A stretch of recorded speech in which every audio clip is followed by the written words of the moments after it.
I think they both liked me. Also, I'm really hot. It definitely felt like they were fighting over me during the menage. I'm like, whoa, whoa, whoa. You two are supposed to be working together to uplift me. You can't, like, we're all in this together. I'm telling this story as someone who comes from a community that is very positive and open. Just keep that in mind. You might be like, oh my God, I've only ever been with my high school boyfriend. I could never. You're not gonna like this story.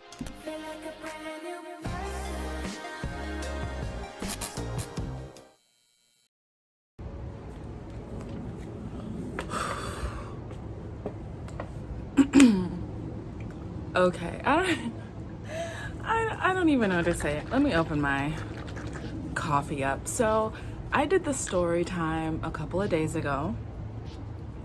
I had filmed some other videos that day and I just like could not fathom being able to like film this whole video and then editing it. Like I should have saved it for another day. So I went live. I had a couple of cheap beers inspired by Shameless, which I'm binge watching right now. And let's just say I told the story in a way that pissed some people off. Okay, I pissed someone off that was in the story and I heard about it almost immediately and I started to feel bad. I started to feel bad for selfish reasons. So I took the video down in the hopes that I would do it again. I'm supposed to be in class right now. They're actually in Zoom right now. I'm not in the mood. I need to tell this story and put it up to replace the live. I took the live down, but not because I'm ashamed, not because I'm being silenced. This video is going up because this story is hilarious and awkward. So I figured I would wake and bake, ignore my class, and tell you about the time that I tried to date a couple and it wasn't good. It wasn't good. And then we tried to go on a double date to a sex club. It wasn't good. I not the Rona, it's not the Rona, it's not the Rona. So the main players in this story are me, my best friend, Bex, and then a lesbian couple. I'm gonna call them Dorit and Renna, only because their names start with those letters. But let me just tell you, Housewives of Beverly Hills has gone downhill. Like, I will never watch that again. It's awful. We'll just start with me being thirsty. So as you know, I'm dating Sway. We've almost been dating for 2 years. She's so sweet and cute, and like, I've never met someone as helpful and pure and like, I just love that bitch so much. They mean so much to me and I'm so glad that they've entered my life. With that said, a lot of you know by now, because I've said it a few times now, that we aren't monogamous. Sway is solo poly. I'm trying to work on being solo poly. It's a little bit of a struggle for me, but we're not monogamous. Basically, we are still single. We're free to do whatever we want to do. Like, Sway doesn't have to ask me to do anything. They're their own person, and that's the same for me. So we're in love and it's great. But Sway is also dating another person who they've been dating for almost 3 years now. So and we have a great relationship. We actually call each other sister wives because we are very, I don't know, you would think when it comes to dating multiple people there would be some turmoil and there would be some like chaos, but between us it's just, I don't know, it's all love between us. So Sway is dating someone else, and sometimes it does get tricky because I'm like, hey, I want attention, but maybe Sway is with their other partner, or maybe Sway is doing one of the other million things that they're always doing because they're a busybody and very helpful. So I started to feel very insecure in our relationship that I was only seeing one person. So I'm thinking, I gotta find someone now. I need a buddy, because you know, Sway is tired, like can't handle all of this plus a whole other partner plus what other things that they're doing in life. So I'm thinking, oh, I'm gonna find a buddy, right? And then my life will be complete. Just some on the side, that's all. So I wrote an ad on this Instagram account called Personals, which was really popular a little bit ago for dating. It's not as popular now because, you know, things with queers, like they get really intense and everyone's like, yeah, we love it. And then pretty soon we're like, forget about it. We'll just go back to Tinder, which also sucks. I wrote an ad on there, something like, let me be your sexy housewife. Like, let me play play, not be someone's housewife. Let me play sexy housewife. Like, I'll wear pearls. I'll cook you Southern food. Let's cuddle. Tops only. I said tops only. I feel like you all know what I'm talking about. Tops only. So my DMs exploded a little bit, but like it wasn't anything good. I was actually really salty. My self-esteem took a hit. The post had so many comments and likes and everybody was like, ooh, ooh, ooh. But most of it was like, damn, I can't handle you, which I don't like to hear, but it's true. I know it's true. I mean, I'm a lot to handle, not just physically. This thing is 2.5 grams. I need to sew my roll. I need an ashtray. Good thing I make ashtrays. So then I go out to one of the popular dance parties here. When we're all free again, dance parties are a thing here. Like every weekend there's some kind of dance party, and the queer community here is so small. You're gonna see everyone, your exes, your future exes, your baby mama, your friend, the person who cheated on you, the person that ghosted you, the person you ghosted. You see them all at like the grocery store. So when we get to a dance party, you're damn right, we're all just there, and it's actually very entertaining to me because I don't have much like mess in my life. So I just get to watch like the drama happen at these dance parties. So we go to this dance party and like people are looking at me because I know they recognize me from the ad that I posted, because the ad I know got shared a lot. So people are looking at me and I'm recognizing people from my DMs, but like no one's saying anything to me, and that was telling. So I'm just dancing with my friends, like dancing at our table, and someone like touches me and I turn around and I have to look up a little bit. This bird wants to fight. I like have to look up a little bit, which is also very hot because I'm 5'7", and yeah, I'm basic. I like the taller than me thing, but I've never gotten to experience really the taller than me thing. I turn around, I look up a little bit, and there's Dorit just looking at me like, I'm just gonna say f me eyes. Like they were f me eyes. Dorit came up to me at this crowded dance party to be like, hey, I saw you. You look great. I just wanted to say hi. I want to take you out.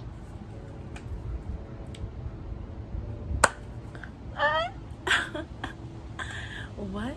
I'm very much a princess. So like a daddy, I do like daddies, you know? She is a stone top, and that made me really excited. I'm like, ooh, a stone top. I've never been with a stone top. Ooh, a stone top, yes. So we go out on like a really good date. She takes me to this place for dinner that now has become my first date bar. Like I make everyone who's taking me out take me to that place because their french fries and their garlic aioli is like so good. I have to ask for extra. Like I'm literally just like guzzling this stuff, like slopping it on fries. Oh, it's so good. Here's the funny thing. Before the date, I hadn't cleaned my room. I think I was like hungover or something. I hadn't cleaned my room, and I have Virgo in my chart. I'm also Southern, and my mom is like a black Southern OCD woman, you know? Like I was woken up on Sunday mornings to clean the whole house. My mom did have like fake like vapors when she saw how dirty my room was. Like I had that kind of mom. So I cannot have a new person over to my room if it's not beautiful, smells good, incense, the lights are perfect, the walls are washed. Like I'm that kind of anal bitch. Everything's washed, every pillowcase, every sheet is washed because I am a messy person. So like that's also why I like to have someone that I'm seeing regularly, because that's the only way I keep my room clean, to be honest. But so my room wasn't clean and I was stressed about it, but I was talking to Bex on the phone and they're like, Kayla, just don't bring her back tonight. Like just see how it goes. Don't bring her back tonight. And I'm like, oh yeah, I forgot. I'm just such a floozy that like I really forgot that, oh yeah, I don't have to have her to my room tonight because we don't have to bone tonight. Oh, okay, cool. Yeah, sure. But the date was going so well, I didn't want it to be over, so I told her, let's go to this other bar. I had some more tequila, which is my fave, no salt, and the date was going so well that at one point, like, yeah, I told her to follow me into the bathroom, you know. So if you were in the live, you know what comes next. If you're Dorit, you know what comes next. I know what comes next. But we're just gonna fast forward to the part where I brought her to my house anyway. It was funny. I made her face the door while I, like, for 3 minutes quickly, like, tossed stuff into my closet and, like, under my bed. Truly, I'm that type of freak sometimes. I put a song on to time myself, and I cleaned it up as much as I could. The whole time she's like, I don't care about your room, but I care. Like, I wouldn't have been able to have fun. I cleaned up my room. I've always wanted to be digmatized, you know? That's a word that's been in my vocabulary way before it was cool. I just want to say I am a hipster.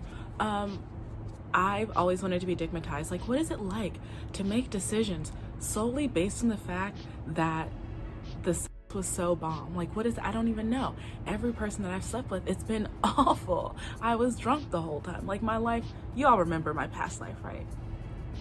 We'll talk about it later, but I could do a story time on how I used to date, because I feel shame. I have hot friends, and sometimes they just do some dumb shit. I'm like, what is it like to be digmatized? I've always wanted to know. It happened to me. I had such a good time. We are so compatible. And this story, it's funny because the story gets so awkward, but we are so compatible. It was so bomb. Also, let me just tell you a little bit more about her. Like, very, like, goofy. I like goofy and sweet people. I think it's because I'm so mean and nasty and evil that I like people who just, like, radiate, like, pure energy. She's very goofy. She's tall, sturdy, played softball, kind of sturdy, older than me by 13 years, is a stoner.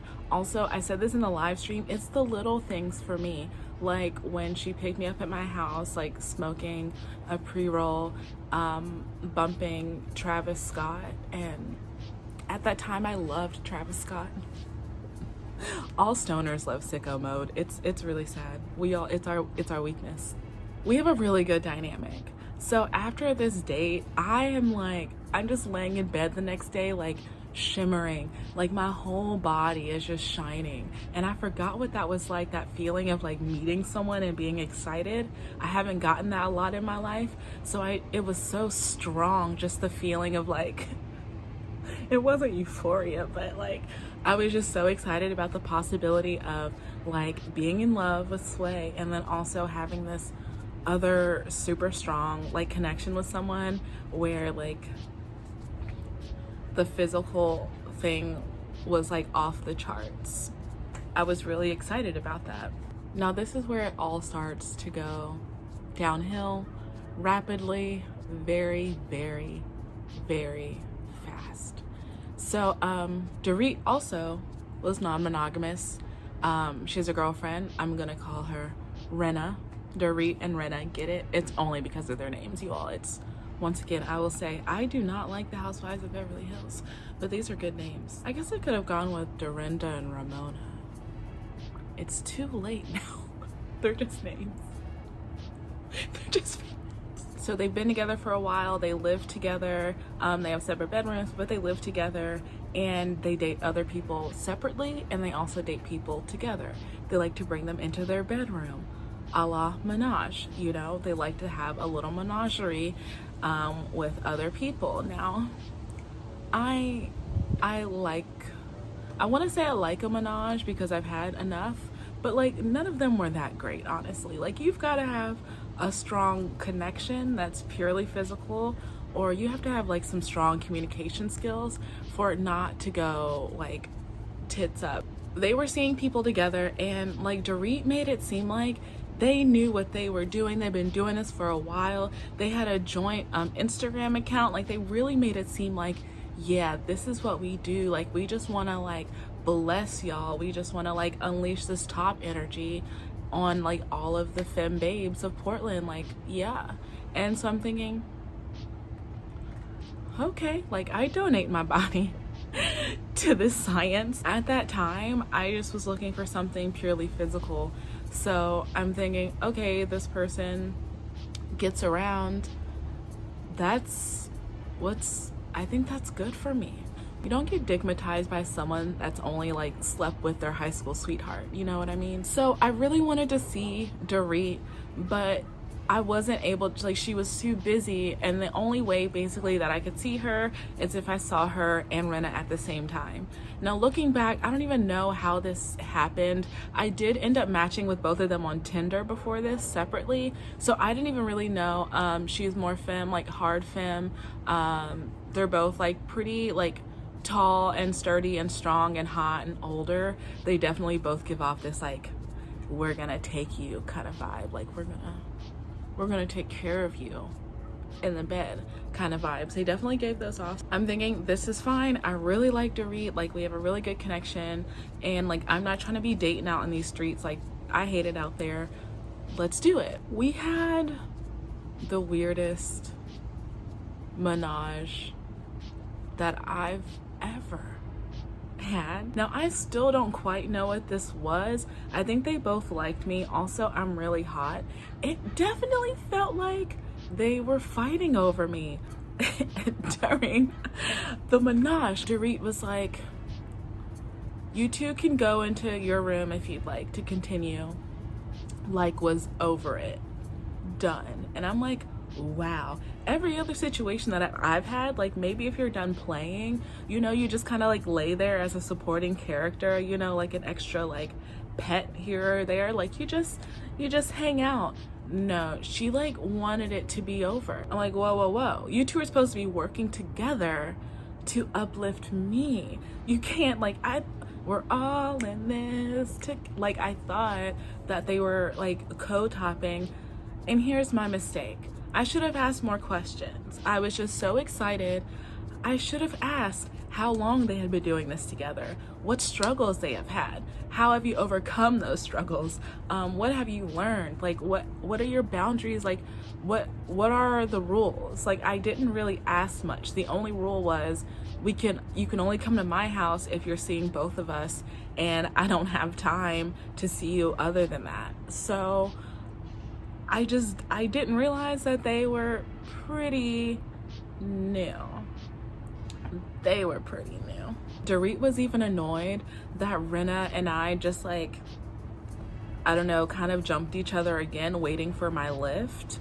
Like she wasn't amused at all. So that's why I'm like, what's happening? Now it wasn't just me. Here's the thing, even though I'm like confused because most of it went well but some of it was weird, I wasn't the only weird menage they had, because another one of my friends who I would always see at dance parties, and we'd like, well, we normally make out at dance parties, one of my friends was also seeing them for a little bit and like also said that it was weird and that it was awkward.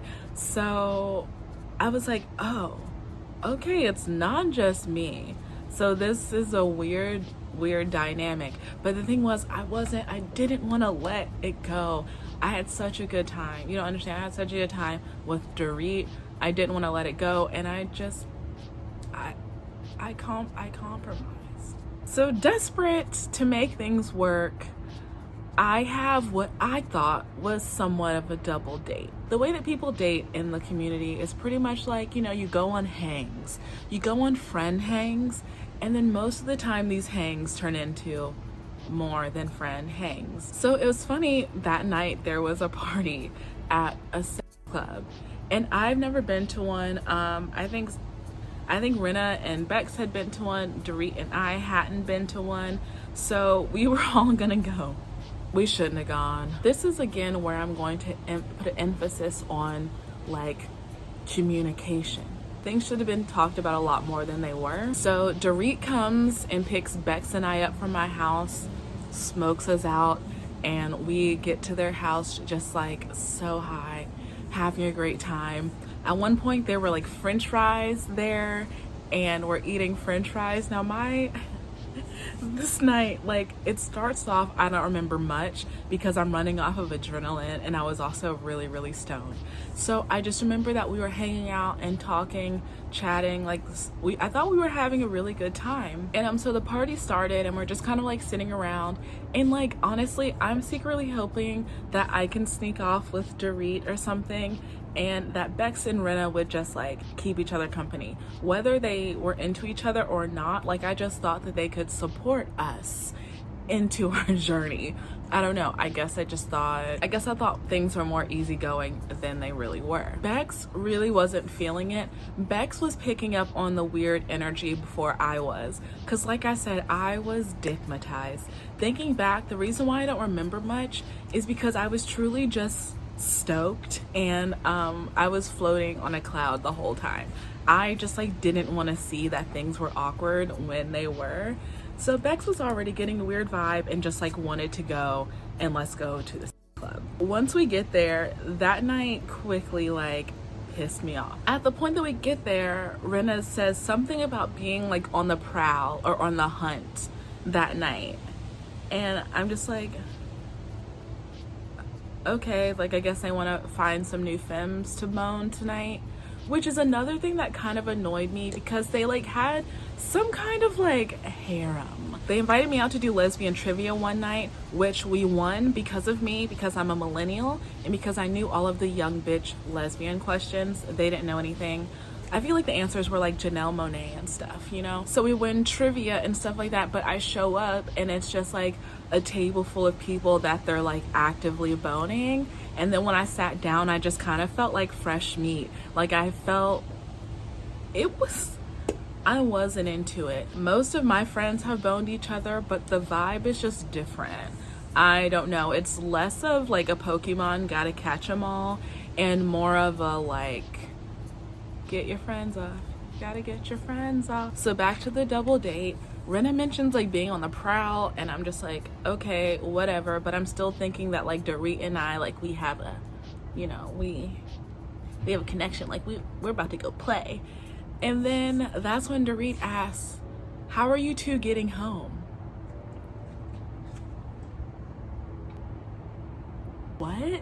Like, what? You picked us up. We're all here together. What do you mean, who's taking us home? It was really annoying. That made me really mad. So I don't really remember what happened after that, but maybe our reactions showed her that was like, oh, well, yeah, no, of course, we'll take you back home. We'll take you home. After she said that, and the fact that at one point in the night she mentioned someone meeting her there, I was pissed off. Like I said, like the harem thing. So once we get in there, I like assume that I'm on my own. Like, I'm annoyed, I'm pissed. That's not the night that I thought I was gonna have. This wasn't what I signed up for. Professional at polyamory, my ass. You're constantly learning stuff about your life and your attachment style and your trauma, and you're constantly learning throughout trying like non-monogamy, which is something I really like. With monogamy, like, there's no way to kind of like work on yourself with like such strict rules. With like relationship anarchy and non-monogamy, I feel like it's more you learn. You're constantly learning. If I had realized the communication was going to be like this, I don't think I would have gone through with it. So we get in there and I'm annoyed. So me and Bex go off on our own. They go into somewhere. So you step into this, it's like a dungeon. So you go into the dungeon, you like pay, they check your ID. You get into the dungeon. They had all of these like foods, like crackers and little like snack cakes and pretzels and cheese. You go a little bit further and there's like one of those like cross things that people just are whipping and like cutting people. If you don't like kink or you don't get kink, like, mind your business. You don't have to do things that you're not into. Let people do it though. I just minded my business. I don't want to be cut up, but I just minded my business. There's that. There was a room with like beds so that you can play, and then there was the littles room. So Bex and I go into the littles room, which of course Bex and I, we dress like kids, we act like kids, like we're littles. We're definitely on the spectrum of like likes age play. The littles room was the most awkward thing in my entire life. I expected there to be like people dressed up as mommies and daddies with like, you know, rulers to spank you. I thought there'd be schoolgirl skirts. I thought there'd be pacifiers and like sexy adult babies. I thought that this was gonna be like my age play dream. Like, I thought there was, you know, gonna be the best daddy in there to punish me. No. It basically just felt like an anime convention. And I can say that because I'm an anime kid and I've been to anime conventions. Nothing against them, but they're just so cringy to me. I don't want to have with anyone that like is like that. And I'm not yucking anyone's yum. But until you meet and befriend furries, you're not really gonna understand furries. They're just cringe to me. It was just so cringy and awkward. It was the farthest thing from sexy. Anime kids are like theater kids, but like warped, like a different type of confidence and a different type of imagination. And I just don't want to hang out with them at the club. So they're playing and I'm like, ew, this is awful. There's this little like mat and someone's sleeping there, which is so cute, and it's very like Little's room for someone to be sleeping at a party. Like, of course they're taking a nap. They need a nap. They probably did a scene and that's probably their aftercare is to take a nap. So there's all these stuffed animals. We're playing with stuffed animals. I find the exact Barney stuffed animal that I had as a kid. I wish I had stolen it, and it was like stuffed somewhere. Like, I found it randomly. I found the exact Barney toy from my childhood. It was crazy. I was playing with that. We played like chutes and ladders, blah blah blah. I was like knocking stuff over when I wasn't winning. I was fully embracing the age play. I was fully like regressing in age. It was really, really funny. But then like, I guess I got too much into the roles, and then I like roll over and tell Bex to like unlace my shoes because I'm wearing lace up boots because, you know, I'm trying to be sexy. So I have my leg in the air and I'm like telling Bex to unlace my shoes, and then people start to think it's a scene. They think it's like a thing, and so they start watching. So all of these like nerdy, cringy, like age play people are just watching, and they're like, ooh, ah, ooh, and I'm like, Bex, stop, like just take the shoes off and stop.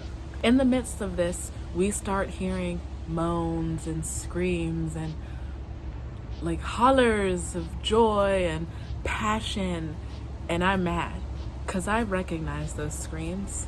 Dorit and Rinna were in the next room with the person that they were going to meet there that I wasn't told about in advance. If I knew that you were meeting one of the people that like you bone and that person thinks you're gonna bone, like if I knew that, I would have maybe just come with Bex if I was gonna come. Maybe I wouldn't have come at all. Maybe I just would have tried to see you another time.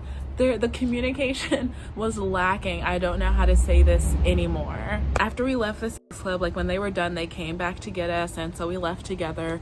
Our friends were at this disco dance party, so we went to that, and it's funny because even then Bex was like, the vibe, the like dynamic of these two is off. Bex could like tell. Bex did not have a good interaction, and that at that point, that's when I started to realize that, oh, I couldn't see the truth because all I wanted to see was that I was so excited that this is what I needed. This was gonna be it for me. Like, I was just so excited. I couldn't see the yellow flags. Now, they weren't red flags. Like, they're not, it wasn't like these people are like abusive, like this is up. It's not like that, but there were a lot of yellow flags.